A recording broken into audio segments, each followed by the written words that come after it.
क्या आपने कभी अपने आप से यह वादा किया हो कि कल से पक्का शुरू करूंगा, और वो कल कभी नहीं आया? अगर हां, तो आप अकेले नहीं हैं। दुनिया की ज्यादातर समस्याओं में एक चीज सामान्य है: प्रोक्रेस्टिनेशन, यानी टाल मटोल की आदत। हम जानते हैं कि क्या करना है, कैसे करना है, लेकिन फिर भी हम टालते रहते हैं। आज हम इस समस्या को सिर्फ हल्के में नहीं लेंगे।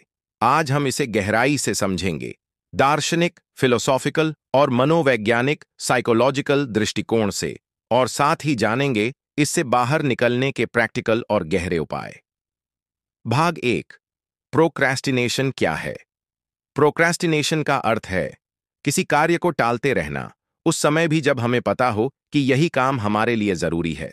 आपने ये अनुभव जरूर किया होगा, पढ़ाई का समय है, लेकिन हम YouTube पर वीडियो देख रहे होते हैं।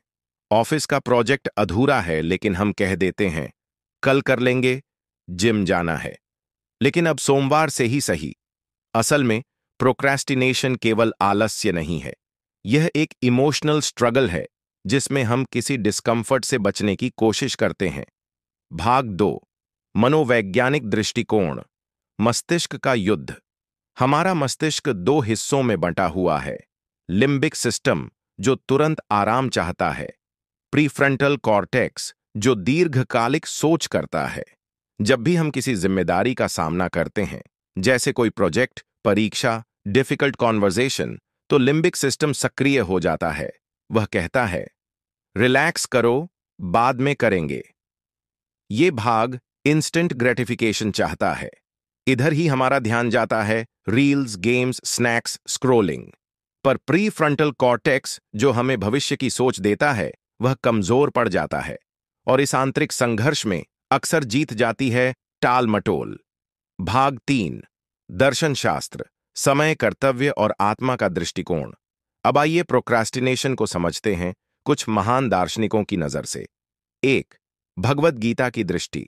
भगवद गीता में श्री कृष्ण अर्जुन से कहते हैं, कर्मण्येवाधिकारस्ते मां फलेषु कदाचन। इसका अर्थ है, तुम्हारा अधिकार सिर्फ कर्म पर है, फल पर नहीं। प्रोक्रास्टिनेशन में हम फल की चिंता में फंस जाते हैं। पता नहीं आउटकम अच्छा होगा या नहीं, कहीं मैं फेल हो गया तो, परफेक्ट नहीं किया तो क्या लोग जज करेंगे? लेकिन गीता कहती है, बस काम शुरू करो, निरंतर करते रहो। टू, बुद्ध की शिक्षा। बुद्ध कहते हैं, एक क्षण की भी लापरवाही पूरा जीवन बदल सकती है। प्रोक्रेस्टिनेशन एक लापरवाही है, और यह लापरवाही धीरे धीरे हमारी आदत बन जाती है। बुद्ध का उपाय था साटी, यानी माइंडफुलनेस, वर्तमान में पूरी तरह उपस्थित होना।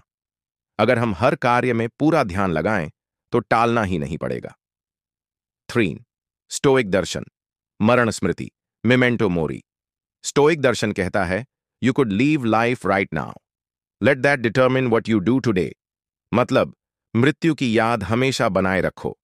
जब आपको पता हो कि आपके पास केवल आज का दिन है, तो आप प्रोक्रेस्टिनेट कर ही नहीं सकते।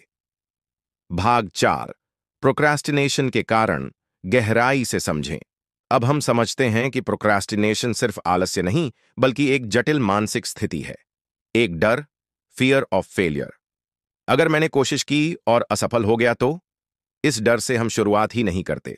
2, परफेक्शनिज्म, काम परफेक्ट होना चाहिए। यह सोच हमें पैरालिसिस में डाल देती है। 3, ओवरवेल्म, काम बहुत बड़ा लगने लगता है, और हम सोचते हैं कहां से शुरू करें।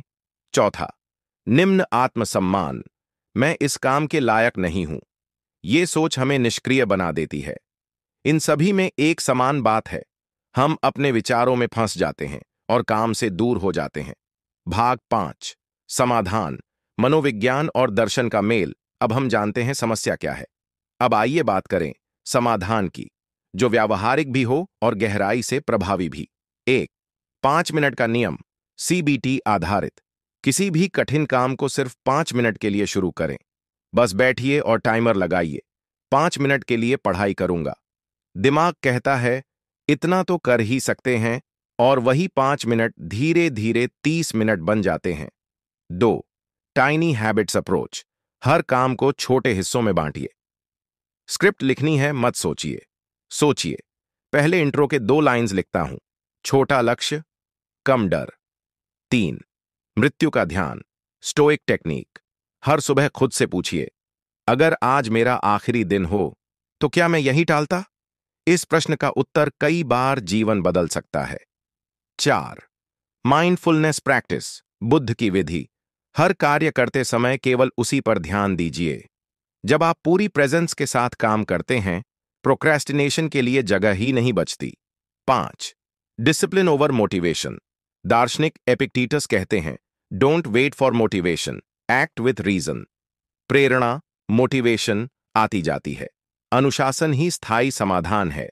भाग 6, अहंकार और प्रोक्रेस्टिनेशन का गहरा संबंध। अहंकार कहता है, अगर मैं कुछ करूंगा तो सबसे अच्छा करना चाहिए। अगर फेल हो गया तो लोग क्या कहेंगे? यह ईगो हमें एक्शन से दूर करता है। जब आप खुद को प्रोसेस के साथ जोड़ते हैं, न कि रिजल्ट से, तब ईगो हट जाता है और कार्य अपने आप शुरू हो जाता है। तो अगली बार जब आपका मन कहे, बाद में करेंगे, आप खुद से कहिए, नहीं, अभी करेंगे। थोड़ा इम्परफेक्ट सही, लेकिन पूरे दिल से, क्योंकि समय सीमित है और जो भी करना है उसे अभी करना है। आपका जीवन आपकी जिम्मेदारी है। धन्यवाद।